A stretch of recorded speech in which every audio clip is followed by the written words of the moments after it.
నమస్తే, నేను విజయారెడ్డి. ఎస్, హైడ్రా తీసుకొచ్చిందే చెరువులు, కుంటలు, నాలాలు ఖచ్చితంగా పరిరక్షించబడాలనే ఉద్దేశంతో తీసుకొచ్చి ఒక ఒక రేంజ్లో ముందుకు పోయినారు. సో ముందు బడాబాబులు గులగొట్టాలని అంటారు కాబట్టి నాగార్జునతో స్టార్ట్ చేసిరు. కాకపోతే ఎందుకు ఈరోజు నత్తనడగా నడుస్తుంది? ఫాతిమా కాలేజీ మీద ఎప్పుడైతే డిమాండ్ వచ్చిందో ఆ తర్వాత నుంచి హైడ్రా ఒక్కొక్క అడుగు ఎంత ఫాస్ట్గా అయితే ముందుకు వెళ్ళిందో ఒక్కొక్క అడుగు వెనుకబడింది. అంటే నాణానికి ఇంకొక వైపు అన్నట్టుగా అసలు హైడ్రాకి చట్టబద్ధత లేదనే విషయం ఈరోజు బాగా తెరపైకి వస్తుంది. అసలు నిజంగా హైడ్రాకి చట్టబద్ధత లేదనే విషయం చాలామంది ప్రశ్నిస్తున్నారు. కానీ అయినా కూడా రంగనాథ్ దూకుడుతో కూల్చుకుంటూ పోతున్నాడు.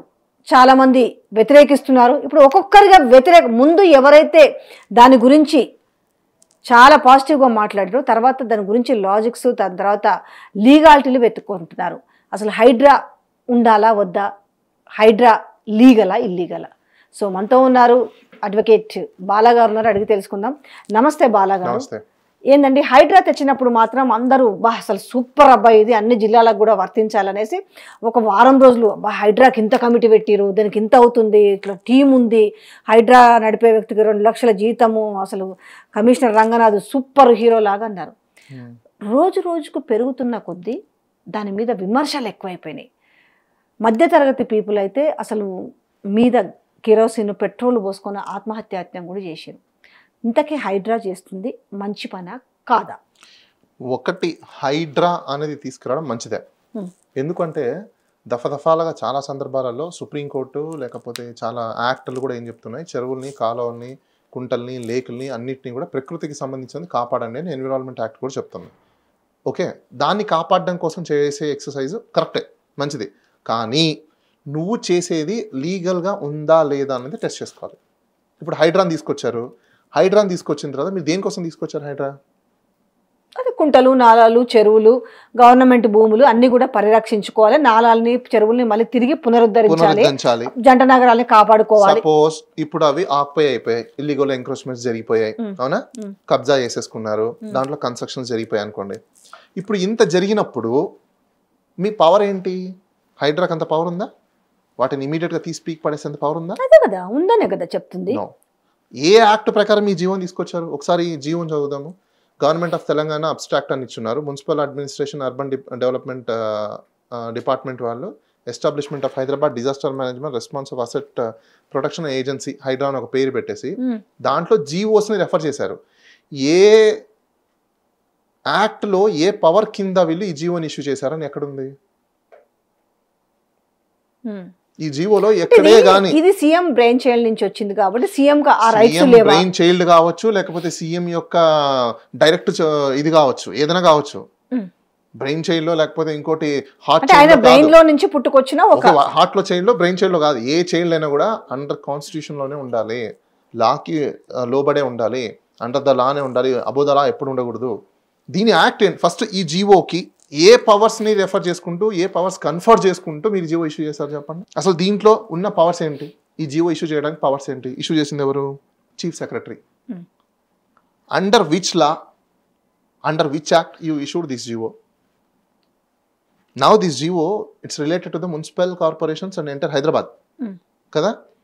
ఈ హైదరాబాద్ జిహెచ్ఎంసీకి సంబంధించిన కార్పొరేషన్ యాక్ట్ని బేస్ చేసుకుని నాకు ఈ సెక్షన్లో ఈ పవర్ని బేస్ చేసుకుని నేను ఇది ఇష్యూ చేశాను, ఈ సెక్షన్ని బేస్ చేసుకుని నేను ఈ కమిటీని క్రియేట్ చేశాను అని చెప్పేసి ఎక్కడ చెప్పండి. సో అలాంటప్పుడు ఇదేంటి? ఇది illegal, non ice before the court virus. అంటే ఒక మంచి పని చేయడానికి ఒక ప్రాజెక్ట్ తీసుకొచ్చినప్పుడు end of the day supreme court కూడా చాలా సందర్భాలలో స్టేట్ గవర్నమెంట్ కి చెప్పింది ఇలాంటివి ఉంటే తొలగించండి, తొలగించండి, removal of the encroachment, illegal encroachment, following due process of law అని అంటది. ఇది కనిపించదా వీళ్ళకి? Following due process of law అంటే తెలియదా? Following due process of law అంటే ఏంటి? ఇంకొక పాయింట్ కూడా ఉంది కదా, వితౌట్ నోటీసు మీరు. అదే అండి, డ్యూ ప్రాసెస్ ఆఫ్ లా అంటే ఏంటి? ఫస్ట్ మీరు వాళ్ళకి ఒక నోటీస్ అనేది ఇష్యూ చేయాలి. వాళ్ళు ఇల్లీగల్ ఎంక్రోచర్సే, అఫ్ కోర్స్ కాదను. మీరు వాళ్ళు ఇల్లీగల్ ఎంక్రోచర్స్ అని ఎట్లా ఐడెంటిఫై చేశారు? ఏ బేసిస్ మీద ఐడెంటిఫై చేశారు? సర్వే చేసిన టీం ఏంటి, సర్వే ఎలా చేశారు, టోపోగ్రఫికల్ వ్యూస్ ఏంటి, దాని సర్వే బౌండరీస్ ఏంటి, అవన్నీ చేసుకోవాలి. ఒక ఫీల్డ్ ఆపరేషన్స్ చేయాలి. ఫీల్డ్ ఎగ్జిక్యూటివ్ ఆపరేషన్స్ చేసి ఒక డేటాను తయారు చేసి ఈ ఏరియాలో ఇంతంత ఉండాలి, ఇంతంత జరగాలి, ఇంతంత ఎంక్రోచ్మెంట్ అయింది, ఇంత ఎంక్రోచ్మెంట్ అవ్వలేదు, ఇక్కడ రోడ్డు ఉంది, ఇక్కడ నాలా ఉండాలి, ఇక్కడ ఈ ఇండ్లు ఎంక్రోచ్మెంట్ అయింది, దీని డోర్ నెంబర్ ఇది. ఇప్పుడు ఎంక్రోచ్ అయ్యి కన్స్ట్రక్షన్ చేసుకున్నా కూడా పర్మిషన్లు ఇచ్చారా, పర్మిషన్స్ ఇవ్వలేదా, ఎన్ని పర్మిషన్స్ వచ్చున్నాయి, పర్మిషన్స్ ఎవరు ఇచ్చారు, పర్మిషన్స్ లీగల్గా వచ్చిన పర్మిషన్స్ ఉన్నాయా, దాంట్లో ఫ్రాడ్ చేసి వచ్చిన పర్మిషన్స్ ఏమైనా ఉన్నాయా, ఇవన్నీ చెక్ చేసుకోవాలి. చేసుకొని అప్పుడు ఒకవేళ లీగల్ పర్మిషన్స్ ఉన్నాయనుకోండి, అది ఇల్లీగల్ ఎంక్రోచ్మెంట్ అనడానికి లేదు. నువ్వు పర్మిషన్ చేసిన తర్వాత ఇల్లీగల్ ఎంక్రోచ్మెంట్ ఎక్కడి నుంచి వచ్చింది? నువ్వే కదా పర్మిట్ చేసావు. ఇప్పుడు మీ ఇంట్లోకి వచ్చి ఒకతను నేను కూర్చున్నానండి, మీరే డైనింగ్ టేబుల్ మీద బాలారా అని కూర్చోపెట్టి భోజనం పెట్టారు. భోజనం అంతా తినేసిన తర్వాత సారీ బాలా భోజనం నీది కదా, పక్కన మొత్తం కక్కే అంటే తినక ముందు చెప్పాలి, తిన్నాక కాదు కదా.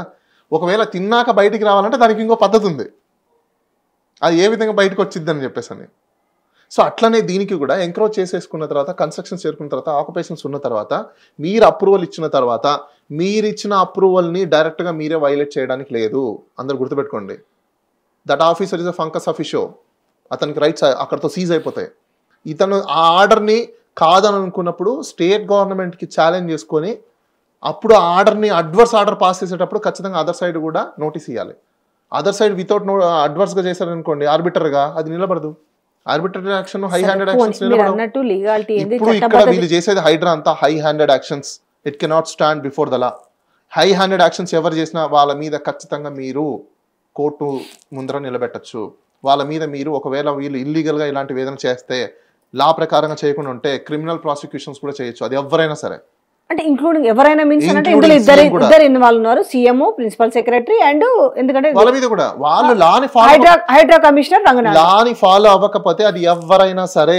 కానీ ఆ మాత్రం తెలియకుండా చేస్తారా? ఇప్పుడు సీఎం చెప్పిన తర్వాత దానికి కమిషనర్ ఏర్పాటు చేసిరు, ఆయనకు కమిషనర్ చేసిరు, దానికి బాధ్యులుగా దానికి రెస్పాన్సిబిలిటీ ప్రిన్సిపల్ సెక్రటరీ. వీళ్ళు ఇవేమీ ఆలోచించకుండా ఈ లీగాలిటీ ఏంటి, ఆ లీగల్ ప్రొసీడ్ కాకుండానే ఇవన్నీ చేస్తారనుకుంటున్నారా? అన్ని అందరికి తెలియాలని రూల్ ఏం లేదు కదా. ఇప్పుడు బ్యూరోక్రాట్స్ అందరికి అన్ని తెలియాలని రూల్ ఏం లేదు. వాళ్ళకు లీగల్ అడ్వైజర్స్ ఉంటారు, వాళ్ళకు అడిషనల్ జనరల్, అడ్వకేట్ జనరల్ ఉంటారు. ప్రతిదీ అడ్వకేట్ జనరల్ దగ్గరికి వెళ్తుందని ఎందుకు అనుకుంటున్నారు మీరు? ఆయనకు కోర్టు వరకే సరిపోయింది, కానీ వీళ్ళు తీసుకున్న డెసిషన్స్ ఆయనకేం తెలుస్తుంది? ఆయనకి ఎప్పుడు తెలుస్తుంది? ఎవరైనా కోర్టులో కేసు వేసి ఇది ఇల్లీగల్, నాన్ ఎస్టీ బిఫోర్ దలా, అసలు దీనికి ఇది వైరస్ ఉంది అని చెప్పేసి అని ఎవరిని ఛాలెంజ్ చేస్తే, ఒకటి చిన్నది, ఇప్పుడు సపోజ్ చాలా మందికి తెలియకపోవచ్చు, మీరు అన్నట్టుగా లా చదువుకున్న వాళ్ళకి, కరెక్ట్ వేలో ఉన్న వాళ్ళకి అది అర్థమవుతుంది అనుకుందాం. ఈ రోజు భయంతో ఉన్న వాళ్ళు, ఇప్పుడు రేపు మీ విల్లాను గులుస్తాము, రేపోతే మీ ఇన్నంతస్తుల బిల్డింగ్ని గులుస్తాము అన్న వాళ్ళు, వీళ్ళు డైరెక్ట్గా ఇప్పుడు కమిషనర్ ఆల్రెడీ కొన్ని కూల్ చేసిరు. ఓకే, హైడ్రా అంటే ఇప్పుడు కమిషనర్ రంగనాథ్ అందరికి గుర్తొస్తున్న విషయం. రంగనాథ్ ఇంటి దగ్గర కూడా అందుకే ఆయనకు బాగా థ్రెట్ ఉందని చెప్పి భారీ బందోబస్తు కూడా పెట్టారు. అయితే రంగనాథ్ మీద కేసు పెట్టొచ్చా? ఆ పాసిబిలిటీస్ ఉంటాయి. That's a different story. ఇప్పుడు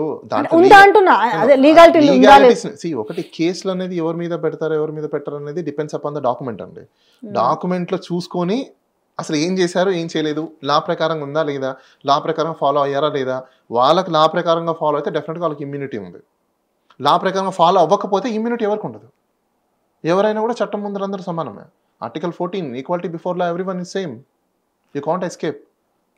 మీరు ఒకవేళ డ్యూటీస్ డిశ్చార్జ్ చేస్తున్నా అండర్ ద లానే ఉండాలి తప్ప నాట్ అబౌవ్ ద లా ఉండకూడదు. మీకు హై హ్యాండెడ్, అందుకే ఇక్కడ కోర్టులలో కొన్ని పరిభాషలు ఉంటాయి, లాంగ్వేజెస్ ఆఫ్ కోర్ట్ అని అంటారు.